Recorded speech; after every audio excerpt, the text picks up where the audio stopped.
la declaración de esa jurisprudencia. Y bueno, con todo y nuestra vida en el apartado B, debemos decir que una de nuestras huelgas más grandes en el apartado B todavía fue la de 1996, con un periodo de huelga en promedio de 57 días en el apartado B. 1998, la Dirección General de Registros de Asociaciones nos da el registro, y en ese mismo año, agosto de 1998, estallamos una huelga por 2 días para firma de contrato colectivo de trabajo. Y aquella subordinación, aquella imposición de tener condiciones, porque el nombre lo dice, no hay una bilateralidad, no hay el carácter de iguales, es alguien que te impone lo que va a hacer, punto. Así se denominan las condiciones generales de trabajo, ¿no? Quien te condiciona es el patrón.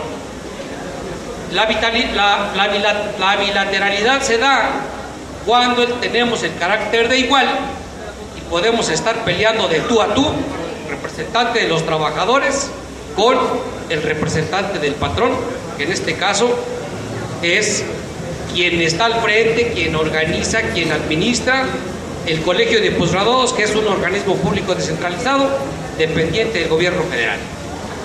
Tiene como cabeza de sector la Secretaría de Agricultura, Zagarpa. Y estando en el apartado B, logramos meternos al sector de la educación superior. Y bueno, pues nos metimos ahí junto con la carrera que lleva ahí el STUNAM, que son del ámbito de la educación superior, y nos metemos a la cuestión para efectos de tener los beneficios que tienen los sindicatos, o que tenían en ese momento los sindicatos de apartado A, y que nosotros en el carácter de apartado B tuviéramos esos beneficios. Y bueno, sucedió que lo logramos, tal vez porque teníamos un respaldo fuerte, un respaldo político muy fuerte, que es al que le dimos nacimiento nosotros como parte de ese movimiento. Le dimos nacimiento, seguramente ustedes lo deben recordar, al movimiento proletario independiente. Nosotros fuimos uno de los progenitores de este movimiento, junto con Exruta Siena. Y tal vez por ese respaldo tan fuerte, bueno, logramos entrar a lo que fue el sector de educación superior para tener esos beneficios, esas prestaciones. Y bueno, ya metidos en lo que fue en apartado B, en apartado A, que bueno, allá por el Tribunal Federal de Conciliación y Arbitraje estaban felices porque uno de los piojos independientes se iba del apartado B, y entonces iba a encamorrar a la Junta Federal, a la Secretaría de Trabajo, etcétera, ¿no? Les caímos ahí y hemos logrado muchos beneficios de 1998 para acá. Después tuvimos una larga huelga de 67 días en 2009, porque resulta que pretendían menoscabarnos un derecho. Les comento esto porque en la puerta tenemos lo que Arturo Alcalde Justiniani dijo en aquella publicación del 7 de febrero de este año. La reforma de contrabando. Reforma de contrabando al artículo 123. Sí, una bola de malandrines, efectivamente, ¿no? Es decir, tomando para efectos de meterlo por debajo del agua, tomando como base aquella intención legítima a la cual nos podemos sumar, que es el nacimiento de una constitución en el Distrito Federal y todo lo que ello conlleva. A eso nos podemos sumar. A lo que no nos podemos sumar es a la intentona que trae el gobierno federal. Es decir, ahora en la práctica regresarnos a los que estábamos regresarlos al apartado B, y a los que nunca estuvieron, mandarlos al apartado B para perder el derecho de asociación, la libertad de asociación, para perder el derecho de huelga, que son los derechos básicos. Pero tenemos que recriminarnos. Alguien ya por ahí lo dijo: salgan del confort, salgan de su confort. Es cierto, es la verdad, esa es la verdad. Nos hemos metido en la trinchera local y hemos olvidado que si hay 43 desaparecidos, a cualquiera de nosotros le puede pasar. Que si reformaron la ley de la educación, cualquiera de nosotros no va a tener el suficiente recurso para meterlos a una escuela de carácter privado. Nos olvidamos que cuando privatizaron el transporte, quienes utilizarían los mejores transportes en este país serían los que tuvieran el suficiente recurso. Nos olvidamos que cuando hicieron la reforma energética, nada más era para los que estaban, los sindicatos que tenían que ver con la reforma energética. No, nos pega a todo el mundo. Y hoy seguramente que nosotros somos los que estamos siendo afectados, o tenemos la intención del gobierno de afectarnos. Ahora vamos a querer que todo el mundo nos haga eco, cuando nosotros en su momento lo hicimos de manera muy tímida. Entonces, si es momento de criticarnos eso, si es momento de criticarnos nuestro desarrollo en el lugar de trabajo que desarrollamos. ¿Por qué razón? Porque la carta de presentación aquí y en China para cualquiera es el trabajo. Va por delante. Nos desaparecieron de golpe y porrazo los compañeros de Luz y Fuerza. Y se los podemos decir, porque es fraterno, no se trata de destruir, pero debemos estar conscientes que hubo mucha descomposición al interior de los trabajadores. Algo que nosotros debemos de reflexionar: cuando veas las barbas de tu vecino rasurar, pon las tuyas a remojar. Y eso lo debemos de reflexionar los trabajadores, porque seguramente que nosotros en cada instancia, en cada área de trabajo que tenemos, de nuestras distintas instituciones, seguramente que también tenemos desviaciones. Y algunos seguramente recurrirán al dicho: el gobierno hace que me paga, yo hago como que me pagan, como que trabajo. Seguramente algunos recurriremos a esos recursos. Entonces, este tipo de cosas, para poder salir a las calles, es básico que nosotros tengamos que atender de manera adecuada, con eficiencia, con calidad, nuestro trabajo. Es elemental. De nada sirve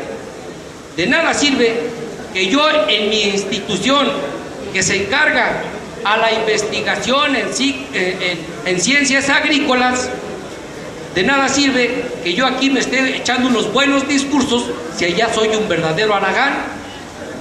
Y como tengo el tiempo para poder llegar de 8 de la mañana hasta 8:45, pues yo me voy al límite y llego 8:45 y a veces hasta más tarde que el jefe.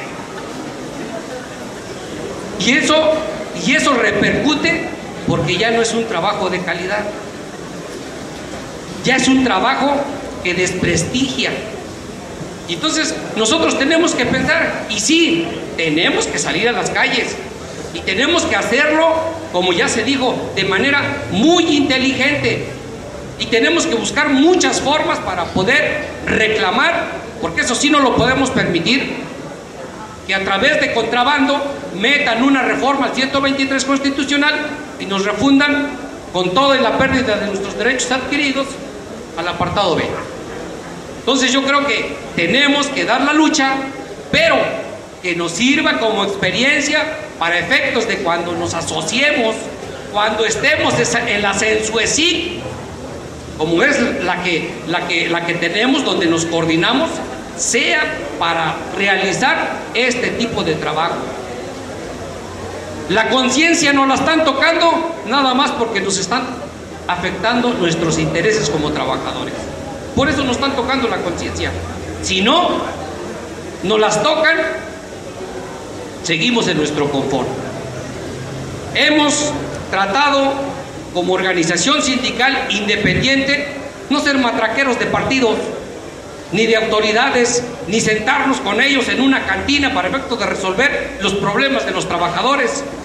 Y nosotros, tal vez sea muy erróneo, pero nosotros concebimos así la independencia, porque los partidos solo sirven para dos cosas: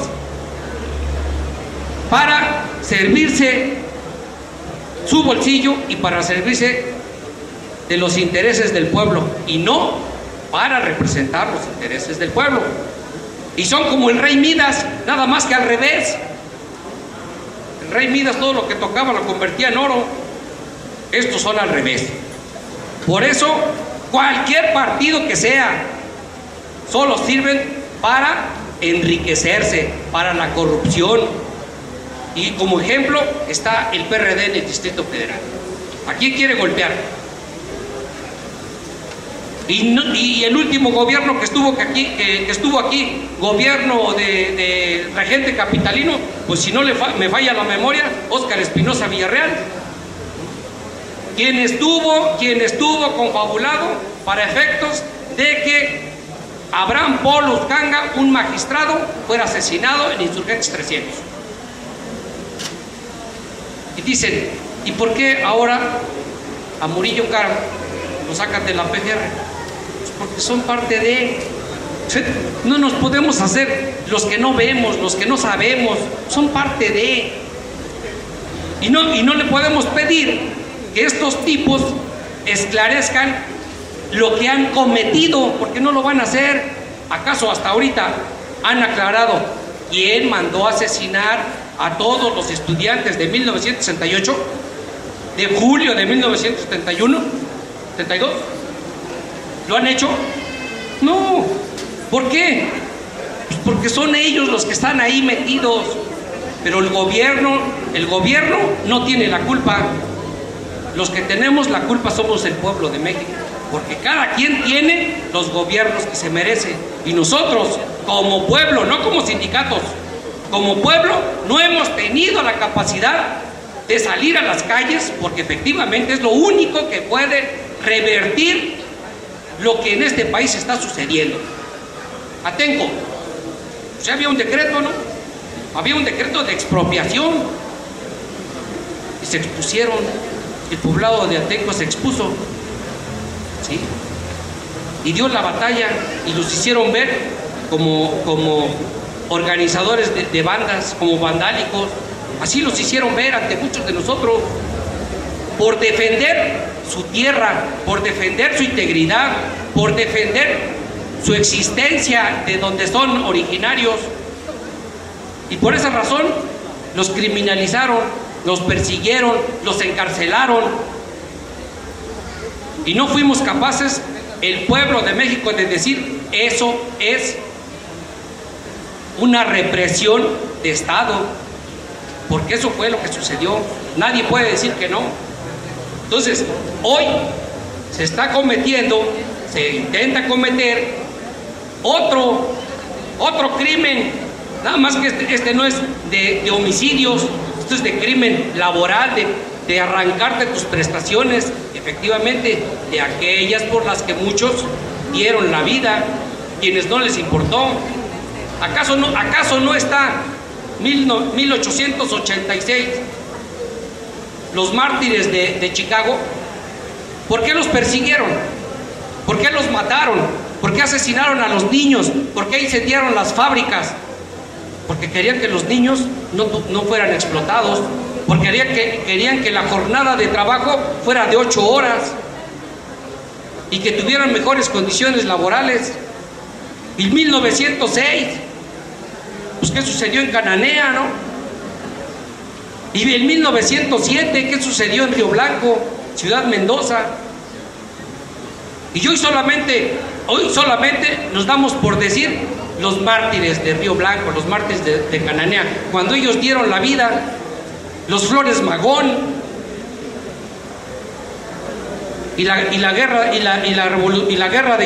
revolución de 1910, que dio paso a la Constitución de 1917, y que desde ahí tenemos confederaciones que nacieron con ese espíritu y carácter social, pero que nosotros, los trabajadores, los seres humanos, las descompusimos y hoy se pusieron en una especie de centrales de control para poder controlar a cualquier obrero que se le ponga enfrente. Y hoy ya no es las centrales obreras, hoy es el neocharrismo. Hoy es quien tiene la capacidad para poder firmar con alguien un contrato de protección, aunque sea pederasta, y lo anden persiguiendo. Esos son a los que ahora les dan. Por eso le dieron callo a Mexicana de Aviación. Váyanse a Mexicana Click. Bueno, pues ya tiene contrato de protección, ¿no? ¿Quién lo administra? ¿Quién lo administra? El tal Ramón Garza, que tiene arriba de 2,000 y tantos contratos de protección, que él es el que ahora se entiende con el gobierno para efecto de que él sea el poderoso en contratos de protección. ¿Y gracias a quiénes da? A los trabajadores que no supimos movilizarnos, al pueblo de México que no supimos protestar. Y en nuestro carácter de trabajadores de una institución o de instituciones que nos decimos ser de educación superior, tenemos que tener la capacidad para efecto de inteligentemente poder contagiar a nuestra gente, al pueblo de México, y que no nada más en este momento vayamos por la defensa de no la reforma al 123, que también vayan los malos gobiernos que tenemos en este país, que vayan también ahí, porque entonces podemos hablar de unidad. Gracias, compañeros.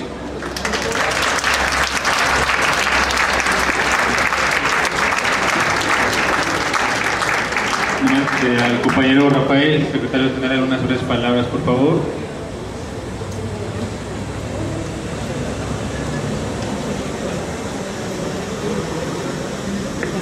Compañera.